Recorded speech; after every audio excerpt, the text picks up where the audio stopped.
नमस्कार, आप देख रहे हैं रिवॉल्यूशन। मैं सुश्वेता बघेल आपके साथ। आइए नजर डालते हैं आज की खबरों पर विस्तार से। कोरोना को लेकर शनिवार को आई राहत भरी खबर, मिले महज 31 मरीज। शनिवार को कोरोना संक्रमण को लेकर आई रिपोर्ट के अनुसार मात्र 31 संक्रमित मरीज ही पाए गए हैं। आपको बता दें कि 1371 सैंपल लिए गए, जिसमें मात्र 31 लोग ही कोरोना संक्रमित पाए गए हैं। 15 जनवरी शनिवार को रीवा जिले में 31 मरीज पाए गए हैं, जिसमें 29 संक्रमित रीवा शहर में पाए गए हैं, जबकि ग्रामीण क्षेत्र से महज 2 संक्रमित मरीज ही मिले हैं, जिसमें रायपुर करचुलियान से 1 तथा सिरमौर में 1 संक्रमित मरीज पाया गया है। जानकारी के मुताबिक 1341 सैंपल लिए गए थे, जिसमें 31 संक्रमित मरीज मिले हैं, जिसके बाद एक्टिव केस की संख्या जिले में 243 केस तक पहुंच गई है। वहीं राहत की बात यह है कि शनिवार को भी 6 लोग पूरी तरह से स्वस्थ होकर अपने घरों को लौट गए हैं। भारतीय सेना ने 15 जनवरी को मनाया थल सेना दिवस। क्यों मनाया जाता है थल सेना दिवस, आइए हम आपको इस इतिहास के बारे में बताते हैं। आपको बता दें कि फ्रांसीसी ने भारत में अंतिम ब्रिटिश जनरल के रूप में काम किया था और इसके बाद भारतीय सेना के कमान फील्ड मार्शल KM करियप्पा को सौंपी गई थी और करियप्पा भारतीय सेना के पहले कमांडर इन चीफ थे। KM करियप्पा द्वारा भारतीय जल सेना के शीर्ष कमांडर का पद संभालने के उपलक्ष्य में प्रत्येक वर्ष 15 जनवरी के दिन भारतीय सेना दिवस यानी कि इंडियन आर्मी डे मनाया जाता है। भारतीय सेना हमारे देश की आन बान और शान कही जाती है, उसी से हमारा देश है, उसी से हम हैं। इसलिए हम इस दिवस को देश भर में बड़े ही हर्ष और उल्लास के साथ मनाते हैं और इंडियन आर्मी को बधाई दी जाती है। आपको बताना चाहते हैं कि भारतीय सेना आज अपना 74वां स्थापना दिवस मना रही है। भारतीय सेना प्रत्येक वर्ष 15 जनवरी के दिन भारतीय सेना दिवस मनाती है। दरअसल आज के ही दिन फील्ड मार्शल KM करियप्पा ने आज़ादी के बाद सन 1949 में ब्रिटिश जनरल फ्रांसीसी बूचर से भारतीय सेना की पूरी कमान अपने हाथ में ली थी। फ्रांसीसी ने भारत में अंतिम ब्रिटिश जनरल के रूप में काम किया और उसके बाद भारतीय सेना के कमान फील्ड मार्शल KM करियप्पा को सौंप दी गई और करियप्पा भारतीय सेना के पहले कमांडर इन चीफ बन गए। KM करियप्पा के भारतीय थल सेना के शीर्ष कमांडर का पद संभालने के ही उपलक्ष्य में प्रत्येक वर्ष 15 जनवरी के दिन भारतीय सेना दिवस यानी कि इंडियन आर्मी डे मनाया जाता है। आज हम आपको यह भी बताएंगे कि आखिरकार KM करियप्पा थे कौन। आप जान लीजिए कि KM करियप्पा का जन्म कर्नाटक के कुर्ग जिले में सन 1899 में हुआ था। फील्ड मार्शल करियप्पा ने ब्रिटिश भारतीय सेना से फौज की नौकरी की शुरुआत की थी और करियप्पा ने 1947 में भारत पाकिस्तान युद्ध में पश्चिमी सीमा पर सेना का नेतृत्व किया था। वहीं भारत और पाकिस्तान के विभाजन के दौरान दोनों देशों की सेनाओं को बांटने और उनके बंटवारे की जिम्मेदारी भी KM करियप्पा को ही सौंपी गई थी। करियप्पा सन 1953 में रिटायर हो गए। उसके बाद उन्हें 1986 में फील्ड मार्शल के पद से सम्मानित किया गया। दरअसल फील्ड मार्शल का पद भारतीय सेना का सर्वोच्च पद है और यह पद सम्मान स्वरूप दिया जाता है। भारतीय सेना के इतिहास में यह सम्मान केवल 2 लोगों के ही नाम पर है। पहला सैम मानेकशॉ, जिन्हें 1943 में इस पद से सम्मानित किया गया। वहीं दूसरे हैं KM करियप्पा, जिन्हें सन 1986 में इस पद से सम्मानित किया गया था। ऑफलाइन परीक्षा कराए जाने के सरकार के इस निर्णय का TRS कॉलेज के छात्राओं ने जताया विरोध। कलेक्ट्रेट पहुंचकर रीवा कलेक्टर को उच्च शिक्षा मंत्री के नाम ज्ञापन सौंपकर संक्रमण के दौरान ऑनलाइन परीक्षा कराए जाने की मांग की है। ऑफलाइन एग्जाम कराए जाने के विरोध में छात्राओं ने ज्ञापन सौंपा है। वहीं देश व प्रदेश भर में जहां तेजी से कोरोना वायरस का प्रकोप बढ़ रहा है, वहीं प्रदेश सरकार ने पहली क्लास से 12वीं तक के स्कूलों की छुट्टी कर दी है। लंबे समय से कॉलेज के छात्र भी ऑनलाइन एग्जाम कराए जाने की मांग कर रहे हैं। इस दिशा में पहले तो सरकार ने यह मांग मान ली, लेकिन फिर से अपने ही आदेश को बदलते हुए उसे निरस्त कर दिया गया और साफ तौर पर कहा गया कि अब परीक्षाएं ऑफलाइन ही होंगी, वह भी 50% विद्यार्थियों के साथ। इस बात को लेकर जहां छात्रों में आक्रोश है, वहीं शासकीय ठाकुर रणमत सिंह महाविद्यालय की छात्राओं ने रीवा कलेक्टर कार्यालय पहुंचकर उच्च शिक्षा मंत्री के नाम ज्ञापन सौंपा है और इस कोरोना काल को देखते हुए ऑनलाइन परीक्षा कराए जाने की मांग की है। ज्ञापन सौंपने के में प्रमुख रूप से योगिता सिंह परिहार, करीना अंसारी, साइमोन अंसारी के अलावा बड़ी तादाद में छात्राएं सम्मिलित रहीं। ज्ञापन सौंपने कलेक्ट्रेट पहुंची छात्र नेता योगिता सिंह परिहार ने इस संबंध में मीडिया को भी जानकारी दी। अभी आप लोगों ने देखा बढ़ते कोरोना को लेके ये जो ऑफलाइन एग्ज़ाम्स हो रहा है उनको हम लोग चाहते हैं कि ऑनलाइन एग्ज़ाम हो, क्योंकि आपने देखा है जब पेपर होता है तो भारी संख्या में बच्चे जाते हैं, 3000 प्लस 4000 प्लस बच्चे एक साथ पेपर देते हैं और उसमें से अगर एक दो भी अगर पॉजिटिव होगा तो सारे बच्चों की जान खतरे में है।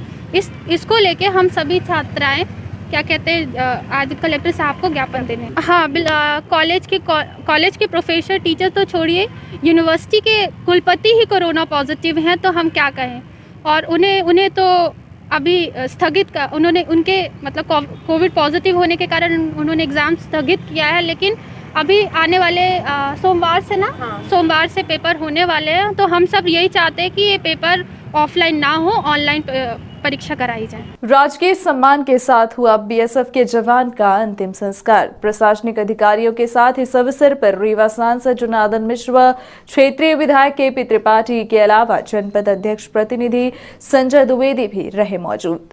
आपको बता दें कि ग्राम रगौली निवासी संजय सिंह पिता लेखराज सिंह उम्र 37 साल जो कि सीमा सुरक्षा बल के जवान के रूप में गुवाहाटी के सिलीगुड़ी में पोस्टेड थे। ड्यूटी के दौरान उनका ब्रेन हैमरेज हो जाने के कारण उन्हें सेना के अस्पताल में भर्ती कराया गया, जहां इलाज के दौरान उनका दुखद निधन 13 जनवरी को सिलीगुड़ी में हो गया था।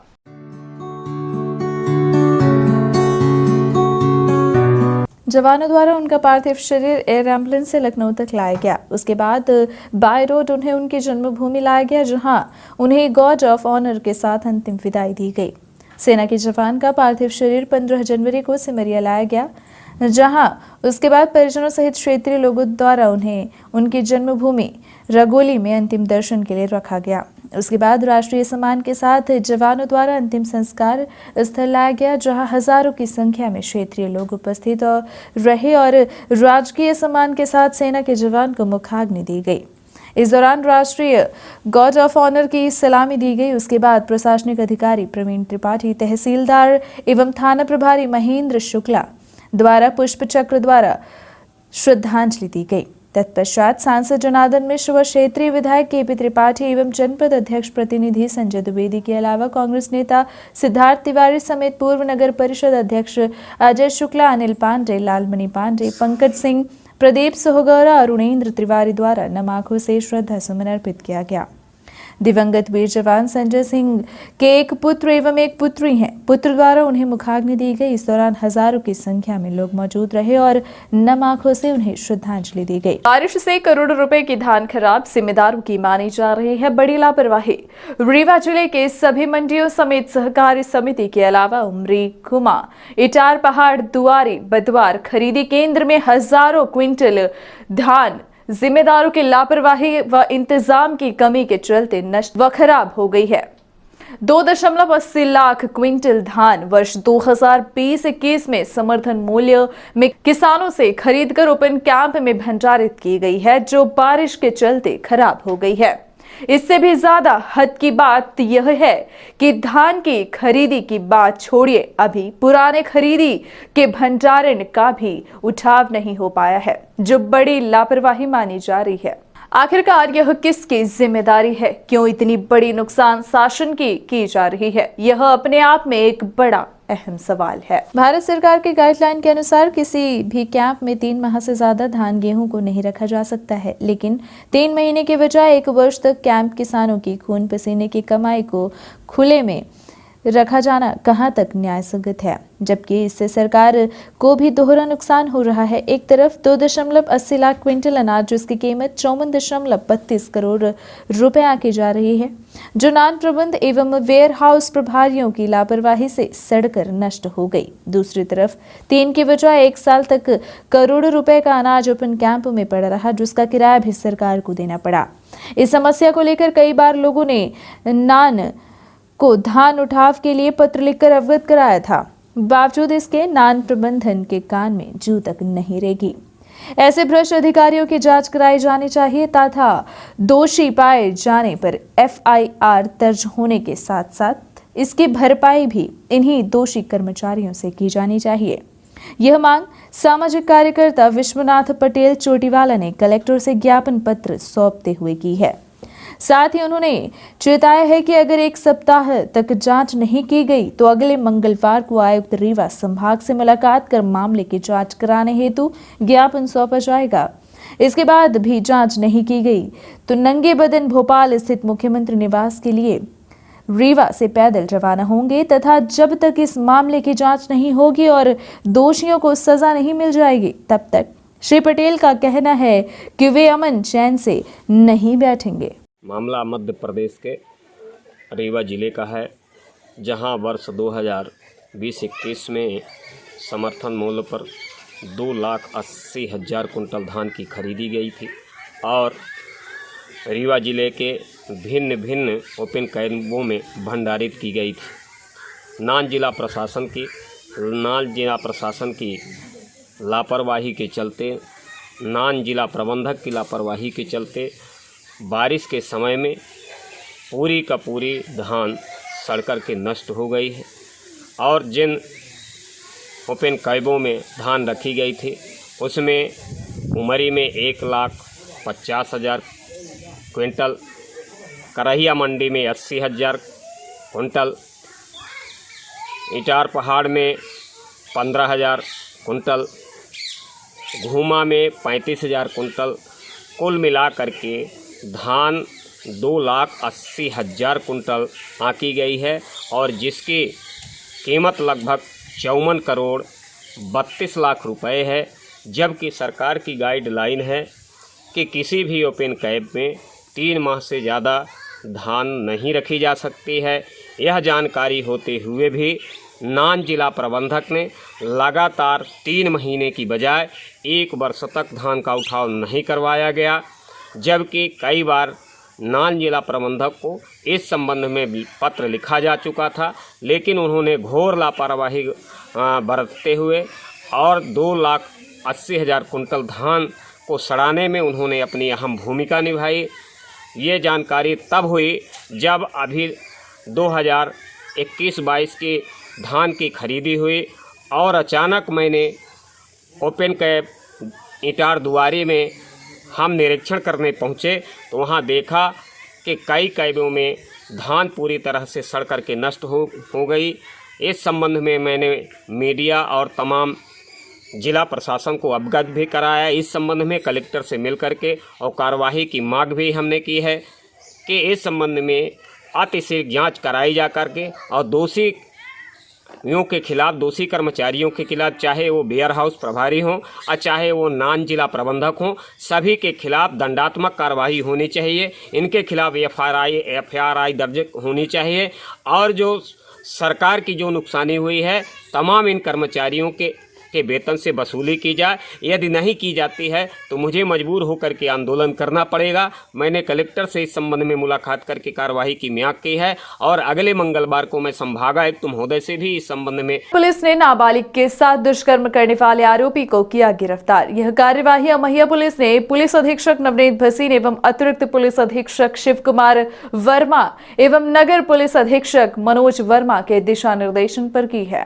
की गई कार्यवाही के संबंध में थाना प्रभारी अमहिया शिवा अग्रवाल ने बताया कि उन्होंने स्टाफ के साथ घेराबंदी कर नाबालिग लड़की के साथ शादी का झांसा देकर दुष्कर्म करने वाले आरोपी युवक को गिरफ्तार किया गया है। पकड़े गए आरोपी का नाम रोहित कोल पिता रामसिया कोल बताया गया है, जिसकी उम्र 19 वर्ष बताई गई है, जो ग्राम धुवखरी थाना गोविंदगढ़ का रहने वाला है। यह मामला 3 से 4 वर्ष पुराना बताया जा रहा है। आरोपी द्वारा नाबालिग बच्चे के साथ दुष्कर्म किया गया था, जिसकी पुलिस को तलाश थी। इसी बीच गांव में आरोपी के होने की खबर पुलिस को लगी, जिसके बाद तत्काल तबिश देकर पुलिस ने आरोपी को हिरासत में ले लिया। मामला ये रोहित कुमार जो है एक नाबालिग बालिका के साथ जो है इन्होंने दुष्कृत किया और उसके बाद उसको शादी का झांसा दे करके बाहर ले गए थे। इसके बाद जब ये पुलिस इसका लगातार पीछा कर रही थी, थाने में 363 का मामला कायम हुआ था। फिलहाल हमने उसको गिरफ्तार करके 376 धारा बढ़ाकर उस पर मामला पंजीबद्ध करके आगे कार्रवाई कर रहे हैं। कितने दिन पहले ये मामला ये सामने लगभग आया? 3 से 4 महीने पुराना इनका जो है 363 का मामला दर्ज हुआ था।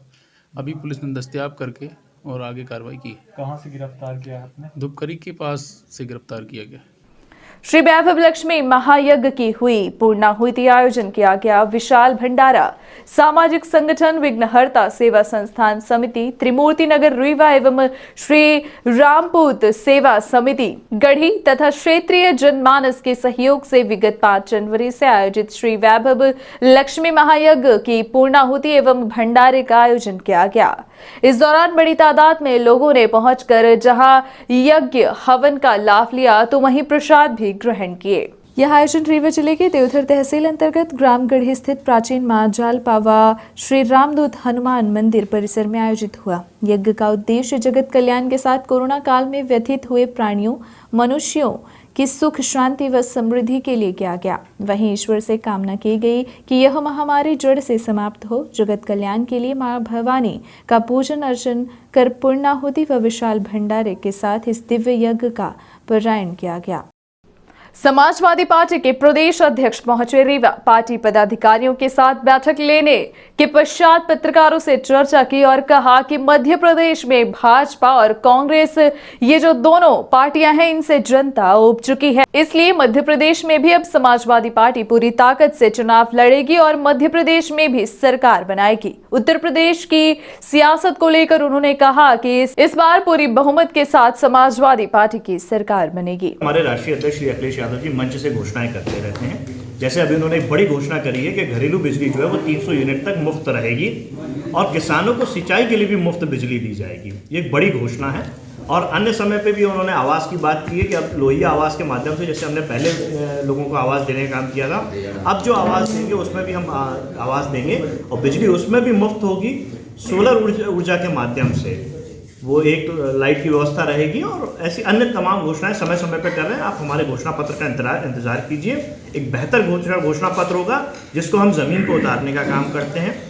जैसे हमारा पिछला घोषणा पत्र था कि हम बच्चों को लैपटॉप देंगे, कन्याधन योजना देंगे और अन्य व्यवस्थाएं देंगे, तब भी हमारी बात लोगों ने मानी नहीं थी। भारतीय जनता पार्टी के लोग और अन्य पार्टी के लोगों ने इसका बात कही थी कि बजट कहाँ से आएगा, लेकिन हमने उसको ज़मीन पर उतार के दिया। हमने लाखों बच्चों को लैपटॉप देने का काम किया। पर्यावरण के लिए हमने 8 करोड़ पौधे लगा करके गिनीज बुक में नाम रिकॉर्ड दर्ज किया। एक बेहतर एक्सप्रेस हाईवे कम समय में तैयार किया। मेट्रो तैयार करके दी। लखनऊ के अंदर, कानपुर के अंदर आधारशिला रखी। इन्होंने तो जो भी घोषणाएं करी, किसी तरीके कोई काम ज़मीन पर उतरा नहीं है। जितना भी काम ज़मीन पे आपको दिख रहा है वो समाजवादी पार्टी के दौरान जो योजनाएं बनाई गई वही काम आगे बढ़ा है। 2 महीने में पंचायत चुनाव नहीं हुए तो कांग्रेस करेगी आंदोलन। कांग्रेस नेता व पूर्व मुख्यमंत्री कमलनाथ ने दी सरकार को 2 टूक चेतावनी। कांग्रेस नेता कमलनाथ ने सरकार को चेतावनी दी और कहा कि अगर 2 महीने में प्रदेश में पंचायत चुनाव नहीं कराए गए तो गांव-गांव में आंदोलन किया जाएगा। चुनाव संवैधानिक अधिकार है, इसे ना कराकर बीजेपी जनता के हितों के साथ संविधान के साथ खिलवाड़ कर रही है। यह किसी भी कीमत पर होने नहीं दिया जाएगा। इस संबंध में पूर्व मुख्यमंत्री कमलनाथ ने वीडियो जारी कर अपनी बात कही है। गवर्नमेंट कभी पंचायत चुनाव नहीं कराना चाहती, ये नौटंकी थी। जो भी वो अध्यादेश लाए वो पूरी तरह अनकॉन्स्टिट्यूशनल था। ऐसा पंचायत चुनाव बिना आरक्षण के, बिना रोटेशन के, बिना परिसमन के ऐसा चुनाव कराना चाहिए। ये कौन सा पंचायत चुनाव हुआ? किनका अधिकार ले? आरक्षण बल का अधिकार चौपट। कोर्ट में गए हम किसके? ये बात बहुत दफे स्पष्ट करी है। रोटेशन और परिसमन, वकील मौजूद थे आयोग के और सरकार के। जब ये मामला आरक्षण पर पहुंचा, हमारी पिटीशन तो नहीं थी, इस विषय पर नहीं थी, ये तो सब वीडियो पर है। इस पर वो शांत है। तो इसलिए मैं कहता हूं, ये सबसे पहले तो ये एक काला कानून अध्यादेश लाए जिसके विरोध में हम गए। ये बिल्कुल काला अध्यादेश था, काला कानून था। और मैं तो मांग करता हूं कि पंचायत चुनाव अगले 2 महीने में रोटेशन के साथ हो, परिसमन के साथ हो या आरक्षण के साथ हो, हम इसमें गांव-गांव में, जिले-जिले में, ब्लॉक-ब्लॉक में हम आंदोलन करेंगे, क्योंकि पंचायती चुनाव उनके शौक के लिए नहीं है। पंचायती चुनाव हमारा संवैधानिक अधिकार है। ये कानून राजीव गांधी जी ने बनाया था और चुनाव होते रहे। ये कोई नई चीज नहीं है कि चुनाव हुआ है, ये परंपरा बनी थी, पर 7 साल से ये चुनाव नहीं हुआ। कभी कोविड का बना, 28 उपचुनाव हो गए, कितने उपचुनाव हो गए। उपचुनाव हो सकते हैं पर पंचायत चुनाव नहीं हो सकते। तो हम जगह जगह, गांव-गांव में, ब्लॉक में, जिलों में पहुंचकर हम समझाएंगे और इसके लिए संघर्ष करेंगे। ये थी आज की खबरें। आगे की खबरों के लिए बने रहे रेवा दर्शन के साथ। दीजिए हमें इजाजत। नमस्कार।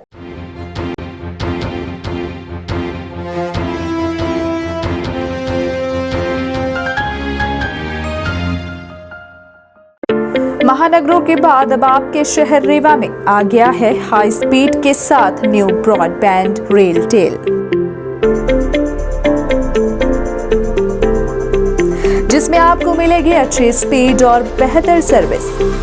तो न्यू ब्रॉडबैंड कनेक्शन के लिए संपर्क करें VPS केबल नेटवर्क, पता John tower 2nd floor near college चौक रेवा। मोबाइल नंबर है 90009922 और 9425470430। धन्यवाद।